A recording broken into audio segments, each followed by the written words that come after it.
Seguramente conoce los 10 mandamientos de la Biblia. Eso es que generalmente consideramos como buenos consejos. No mates, no robes, honra a tus padres. Así sigue la lista y estos están dentro de los 10 mandamientos. En realidad hay un total de 613 mandamientos. Todos fueron entregados al antiguo pueblo de Israel y se encuentran en los primeros 5 libros de la Biblia, que en hebreo se llama la Torá. La palabra Torá es usualmente traducida al español como la ley, porque contiene todas estas leyes y al leerlas te preguntas, ¿se supone que yo cumpla con alguna de ellas o con todas ellas? ¿Cuál es el propósito de la ley?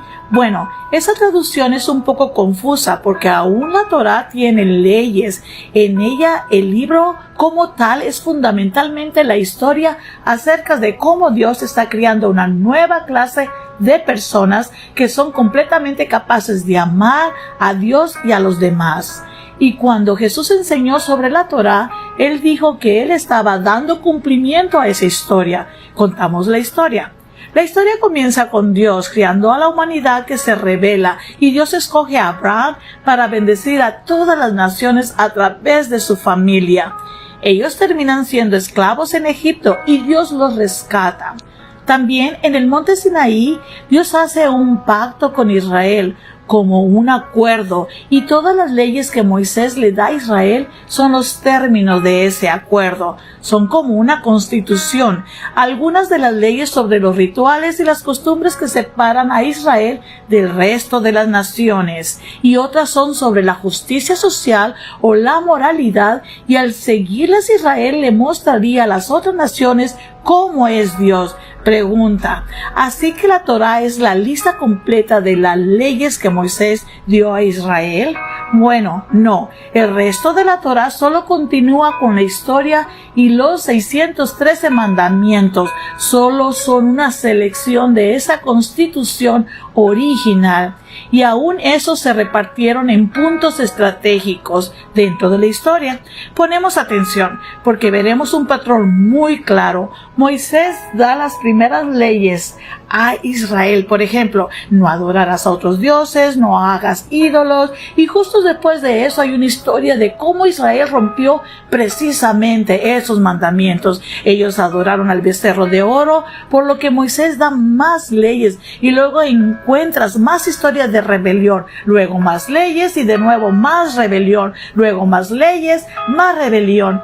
Ya empezamos a entender el punto claro. No importa cuántas leyes haya, simplemente ellos seguirán rebelándose. Así que, en la conclusión de la historia de la Torá, Moisés da un discurso final a Israel mientras se prepara para llegar a su nuevo hogar y les dice, bueno, no van a seguir todas las leyes de Dios, me han demostrado que son incapaces. Dice que el problema es que sus corazones son duros y que van a necesitar corazones transformados. Y si algún día van a seguir realmente la ley de Dios, y tenía la razón, la historia sigue para contar el completo fracaso de Israel. Entran a la tierra y rompen todas las leyes. Así es la siguiente sección de los libros de la tradición judía. Son los 15 libros de los profetas. Ellos reflexionan sobre la historia.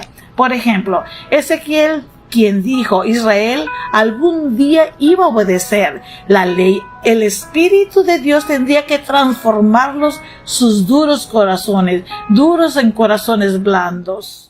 Y Jeremías dijo que en ese momento la obediencia a los mandamientos de Dios no se sentiría como una obligación, sino que estaría escrito en lo profundo de sus corazones. Isaías prometió un futuro líder, el Mesías de Israel, que guiara a todo el pueblo en obediencia a la ley. En la tradición judía, todos estos libros se llaman los profetas, incluso los libros históricos, porque están continuando la historia contada desde la perspectiva de los profetas.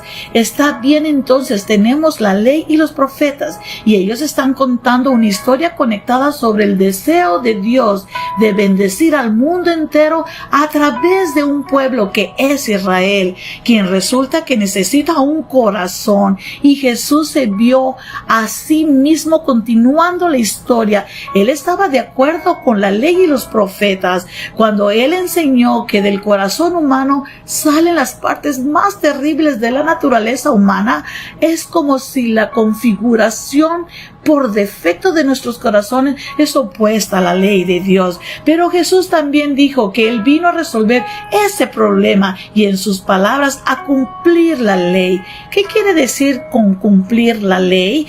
Bien, primero Él dijo que la demanda de todas las leyes es la Torá. Podían ser cumplidas por lo que Él le llamó el gran mandamiento, que amemos a Dios y al prójimo. Eso parece muy fácil. Todos queremos amar, pero Dios nos mostró que amar es mucho más demandante de lo que pensamos. Él cita la ley y no matarás, y dice que no matar a alguien es algo amoroso, pero luego también dice que cuando tratas a alguien de manera irrespetuosa o tienes resentimiento en contra de ellos, también estás violando la ley moral de Dios, porque no le estás tratando con amor. Así que Jesús dijo que el amor verdadero debe extenderse hasta nuestros propios enemigos, por lo que aún un mandamiento parece muy simple. Jesús mostró que nuestros corazones no están equipados para cumplir ni siquiera ese mandamiento básico de Dios, de amar a los demás.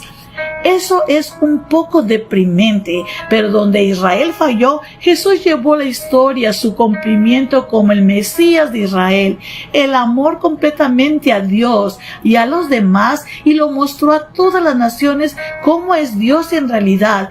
Él hizo esto a través de sus actos de compasión y misericordia, y después amando a sus enemigos hasta la muerte. Y después de su resurrección, Él le dijo a sus seguidores que Él enviaría el Espíritu de Dios para transformar sus corazones, para que ellos pudieran seguirle y cumplir el propósito de la ley, amar a Dios y amar al prójimo. Así esto cumple la ley y los profetas, o en las palabras del apóstol Pablo, el que ama a su prójimo ha cumplido la ley. El Señor les bendiga a cada uno de ustedes.